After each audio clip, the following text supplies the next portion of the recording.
This is the only orange shirt that I have. I thought I had like at least 2 more, but apparently they're back at my parents' place and they're like 8.5 hours from me. So this one, I mean, I don't know if I should show it because, you know, it's breathing on it, but like, you know, I did the best that I could do with my budget of 0. Hello, my little filmer dudes. My name is Ivan Montero, and thank you for joining me on my journey to watch every TV show and every sitcom ever created. Not really, but we are going to get close. My filmer dudes!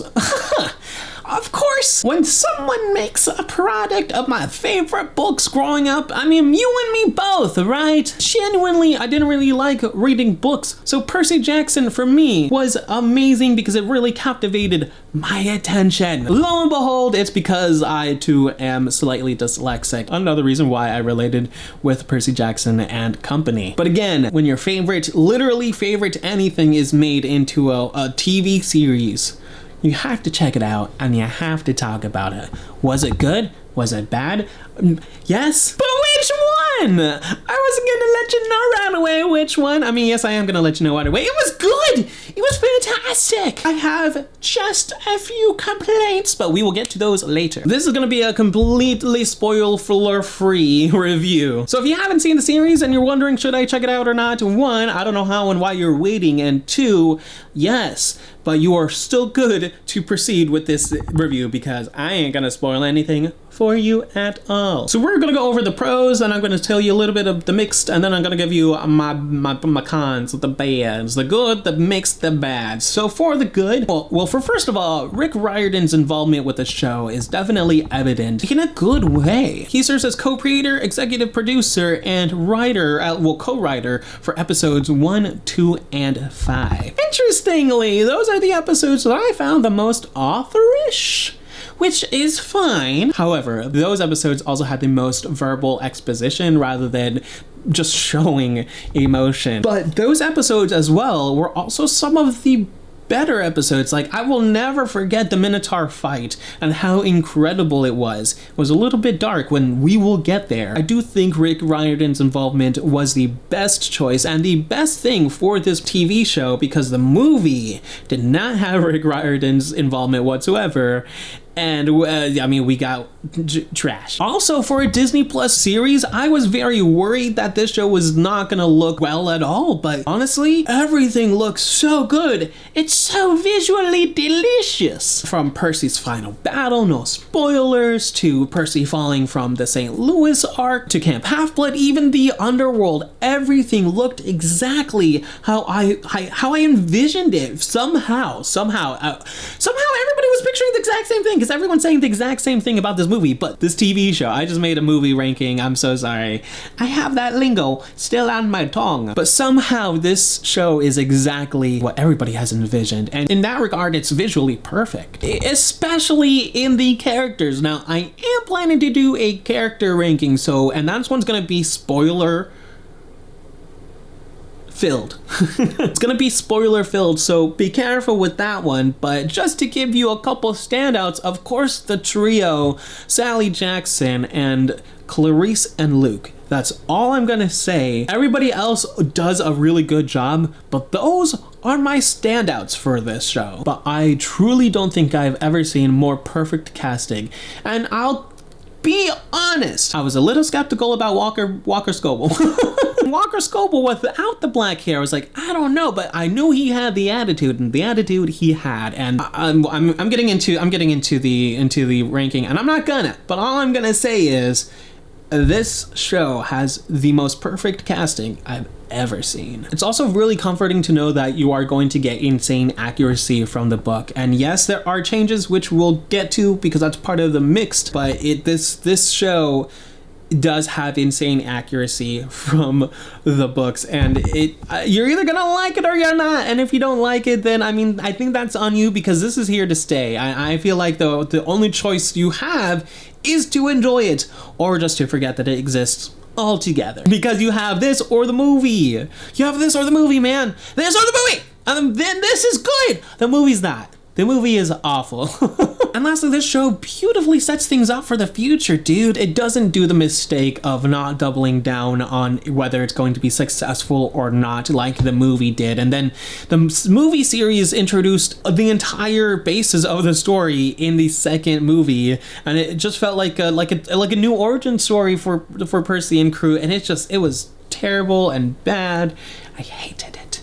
But this show beautifully sets up so much that if you read the books, you know, which is a little bit of a con, but we'll get there, because right now we are going to get into the mix, which the first one is the changes to the story, which, I mean, I know some people say it's fine. I think that's the problem. It's just fine.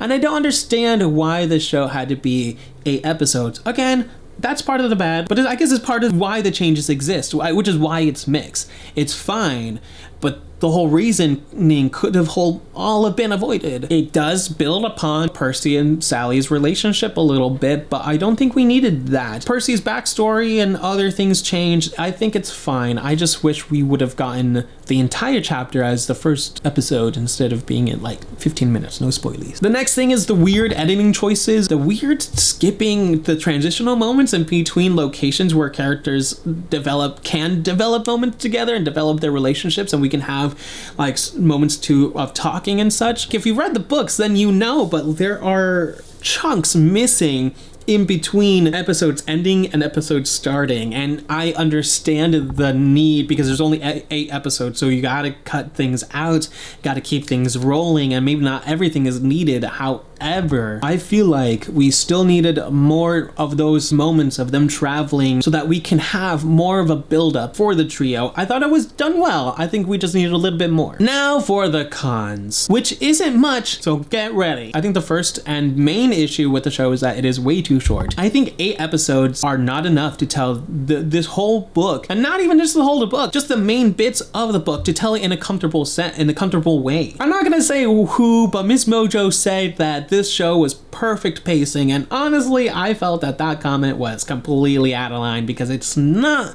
perfect pacing. I think there are some episodes that are paced better than others, but dude, Disney, y'all gotta stop with these inconsistent episode times, which is another con. The inconsistent episode times. At 1 minute you're watching a really good lengthy episode, and then the next episode ends so fast in less than 30 minutes, and it's just jarring, honestly. So if you're gonna commit to 8 episodes, they all need to be at least 50. If you're not gonna do that, you gotta give us more episodes so that we can have enough time to eat, man. Either give us a longer season with 10 episodes minimum, at minimum, or at maximum 16 episodes. I know that seems like a lot, but come on, man, you can fully tell the whole story like you want to.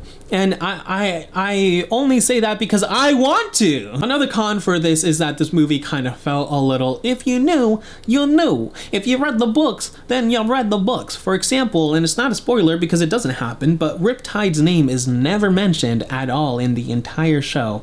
But yet Luke's sword, Backbiter, is, and neither is Clarissa's spear's name or her backstory, why Clarice loves her spear so much. None of that, it's all unspoken. And I just think if we had longer episodes, i.e. 1 full episode at camp before going on to doing other things, or 2 episodes at camp perhaps, then I think it would have digested a little bit better. We would have been able to have those relationships, because I really do think there are some relationships that are not fully there, and I think that really does bring the show down a little bit. The last 2 things are both under its editing. The first one is that it's really color graded very dark. A lot of my friends were week after week would would talk to me. They're like, did you see that episode? Could you see anything? And I'm like, yeah, I gotta adjust your TV settings. And I would show them. They're like, we did. And I would. And even on my TV it would be dark. And then I had to pull it on my phone and it would be dark. And then I had to pull it on my laptop, and it was actually better on my laptop than it was on either of my phone or TV. So I don't know what happened there, but they need to fix the color grading. Something happened. It's not translating well. And then last one is the weird editing choices. Like there are twists that are suddenly dumped on you, and I think I understand why. Things are just kind of dumped right onto you, and again, it's treated, if you read the books, if you knew, you know. It's so weird that I was both happy and pissed, but I was mostly happy. But in the end, I think that Percy Jackson is a solid watch, and I love it. I love it so much. I just think that it could have had a little bit more tender love and care, but in the end, Percy Jackson gets a 9.3, a 93 out of 10, an A. I think that's pretty solid if you ask me. If you've seen Percy Jackson and the Olympians, let me know in the comments below, what did you think? And do you want a season 2? I know I do. I want a season 2, a season 3, a season 4, a season 5, and then I want a whole Percy Jackson cinematic universe. So I want them to start doing the Heroes of Olympus, and then Magnum Chase, and then the Kane Chronicles, and they should just start doing all of them all at the same time. Oh my goodness. The times that we live in, man, or the times that we almost live in. Either way, my sushi media links are in the description below, and I will see you next time. You've just been Montified.